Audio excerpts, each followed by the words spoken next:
Good morning students. मैं हूं doctor Ranjit जगरिया, सहायक आचार्य श्री प्रताप सिंह राजकीय स्नातकोत्तर महाविद्यालय शाहपुरा भीलवाड़ा से। आज हम बात करेंगे अनुनाद या रेजोनेंस के बारे में। इससे लास्ट लेक्चर में हमने बात की थी इलेक्ट्रोमैग्नेटिक इफेक्ट के बारे में। तो इलेक्ट्रोमैग्नेटिक इफेक्ट, इंडक्टिव इफेक्ट, इनके बारे में हम बात कर चुके हैं। तो अनुनाद आपने 11th 12th क्लास में आपने रेजोनेंस पढ़ा है। रेजोनेंस क्या होता है? रेजोनेंस का बेस्ट एग्जांपल जो आपने पढ़ा है वो है बेंजीन। तो अनुनाद एक फिनोमिना है जिसके आधार पर कुछ कंपाउंड्स के स्ट्रक्चर्स, जैसे बेंजीन है, बेंजीन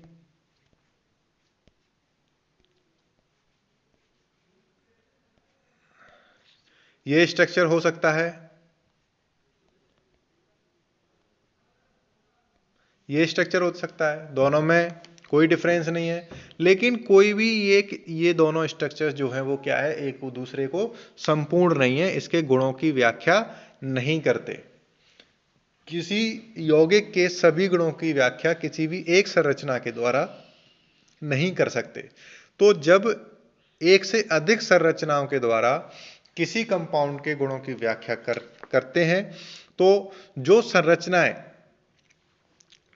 हम उसके गुणों की व्याख्या करने के लिए यूज में लेते हैं उनको हम क्या बोलते हैं? रेजोनेटिंग स्ट्रक्चर्स या अनुनादी संरचनाएं। रेजोनेटिंग स्ट्रक्चर्स या अनुनादी संरचनाएं। जैसे अभी हमने बात की, इधर जो स्ट्रक्चर था बेंजीन का ये, और दूसरा जो स्ट्रक्चर था ये स्ट्रक्चर, ये दोनों जो संरचनाएं होंगी ये आपस में कैसी होंगी? अनुनादी संरचनाएं। और जो वास्तविक जो संरचना होगी इस कंपाउंड की वो क्या ऐसी होगी? नहीं, ना ही ऐसी होगी। वो जो दोनों संरचना होगी वो इसकी जितनी भी अनुनादी संरचनाएं बनेंगी, जैसे यहां दो हमने बनाई है, अगर दो के अलावा तीसरी भी बनेगी, चौथी भी बनेगी, तो सब सारी जो अनुनादी संरचनाएं जो होंगी उन सब का संकरण होगा, उन सब का हाइब्रिड होगा। और उस तरीके की जो वास्तविक जो संरचना होती है वो अनुनाद संकर कहलाता है, रेजोनेंस हाइब्रिड कहलाता है। और अनुनाद से यौगिक की ऊर्जा जो है वो कम हो जाती है, रेजोनेंस से जो यौगिक की ऊर्जा होगी वो कम हो जाएगी, जिससे इसका स्थायित्व बढ़ जाता है। अनुनाद संकर अथवा वास्तविक संरचना की ऊर्जा किसी भी अधिकतम स्थायी अनुनादी संरचना से कम होती है। और जितनी ये जो ऊर्जा है वो जितनी किसी भी अनुनाद से वास्तविक संरचना की ऊर्जाओं का जो अंतर होगा वो क्या कहलाएगा? अनुनाद ऊर्जा या रेजोनेंस एनर्जी। रेजोनेंस एनर्जी एक तरीके से उसका फॉर्मेशन एनर्जी है, हीट ऑफ फॉर्मेशन। जितनी ऊर्जा रिलीज हो गई, ये ऊर्जा रिलीज हो जाती है, रिलीज होने पर ही स्थायित्व बढ़ता है। अब जैसे हम एग्जाम्पल लेते हैं बेंजीन का। जैसे आपने देखा कि इसकी ये संरचनाएं दोनों हम बात कर चुके हैं, और कुछ जो संरचना है, जो पॉसिबल जो स्ट्रक्चर्स हैं वो ये भी हो सकते हैं। और ये दोनों जो स्ट्रक्चर्स हैं ये क्या कहलाते हैं? कैकुले स्ट्रक्चर्स, और ये डेवार स्ट्रक्चर। क्योंकि अब ये और ये हैं आपस में सभी अनुनादी संरचनाएं, लेकिन ये कैकुले कोई साइंटिस्ट थे, इन्होंने दिया था, इस वजह से ये कैकुले स्ट्रक्चर्स और ये डेवार संरचनाएं। लेकिन ये सभी आपस में कैसी होंगी? अनुनादी संरचनाएं। उसी तरीके से हम एक एग्जाम्पल और बात करें कार्बन डाइऑक्साइड की, तो कार्बन डाइऑक्साइड का स्ट्रक्चर आपने ये पढ़ा है।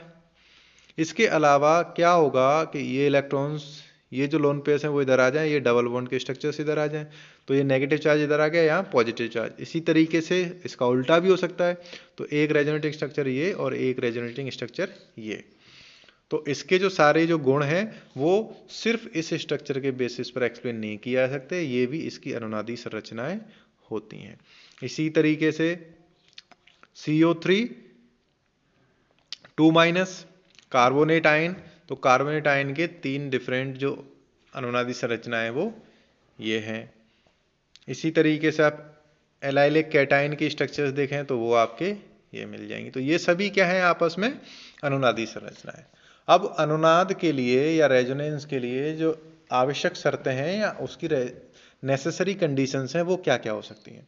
तो प्रत्येक अनुनादी संरचना में प्रत्येक परमाणु की स्थिति समान रहती है। अब जैसे इसको हम यहाँ देखते हैं, ये जो सारी कंडीशंस हैं उसको हम विद इन एग्जाम्पल्स में देखेंगे।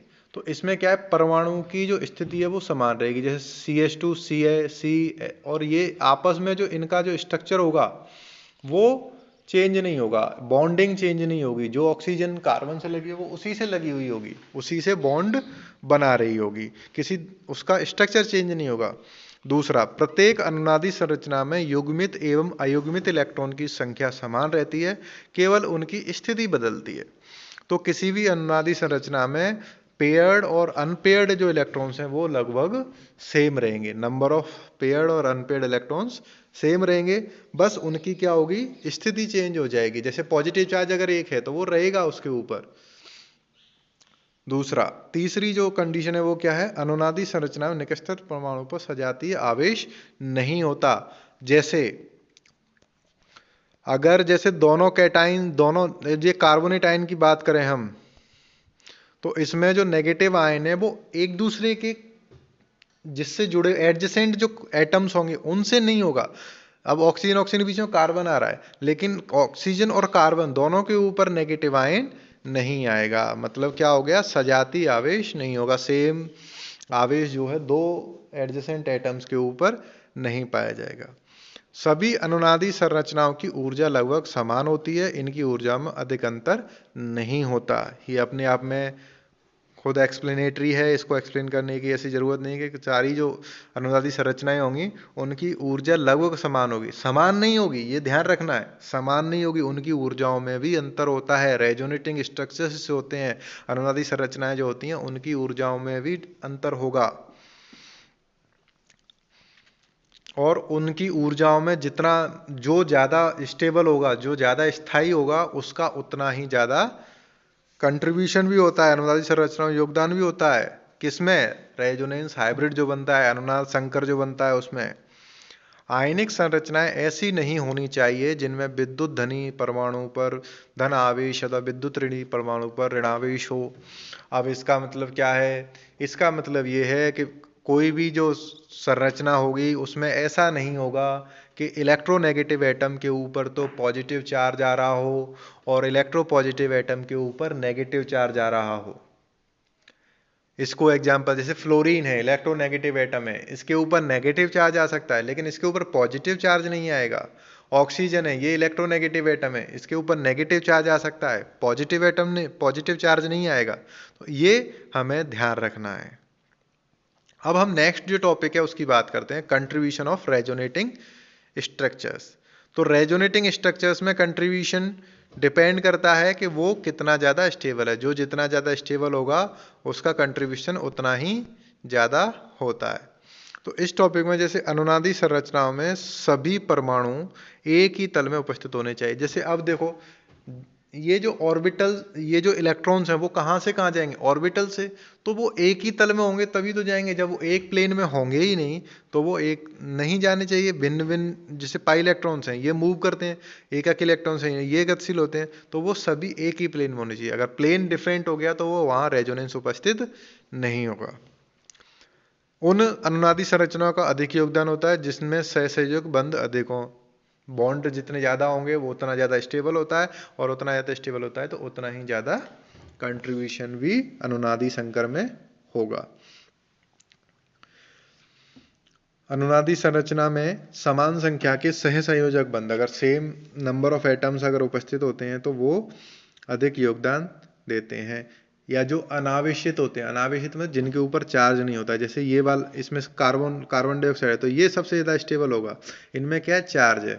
जब नंबर ऑफ बॉन्ड्स अगर क्या हो गए, नंबर ऑफ बॉन्ड सेम हो गए, तो हम कैसे डिफाइन करेंगे कौन सा ज़्यादा स्टेबल है या किसका ज़्यादा कंट्रीब्यूशन है। तो वो कंट्रीब्यूशन किससे डिसाइड होगा, चार्ज से। अगर अनचार्ज जो होगा वो ज़्यादा स्टेबल होगा बजाय चार्ज्ड के। अब हम बात करें निकटतम परमाणुओं पर विपरीत आवेशी अनुनादी संरचनाएं। जैसे अगर दो एडजेसेंट एटम्स हैं, एक दूसरे के पास हैं, उनके ऊपर अगर डिफरेंट चार्ज है तो वो ज़्यादा स्टेबल होगा।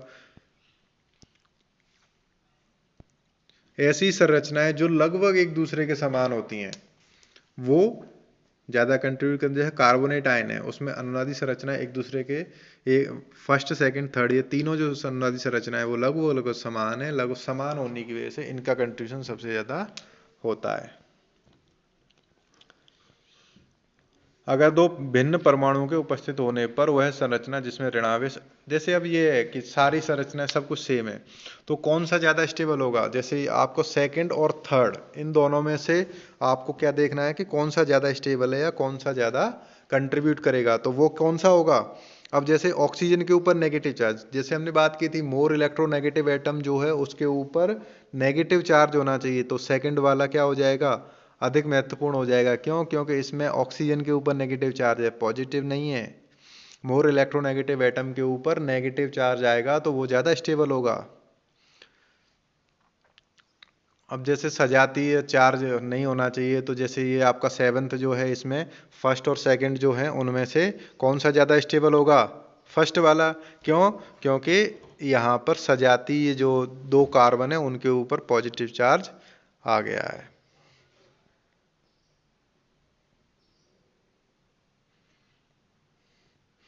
ठीक है। अब ये जो नेक्स्ट है अस्थानीकरण अनुनाद द्वारा स्थायित्व, तो इसको हम नेक्स्ट लेक्चर में देखेंगे। Thank you.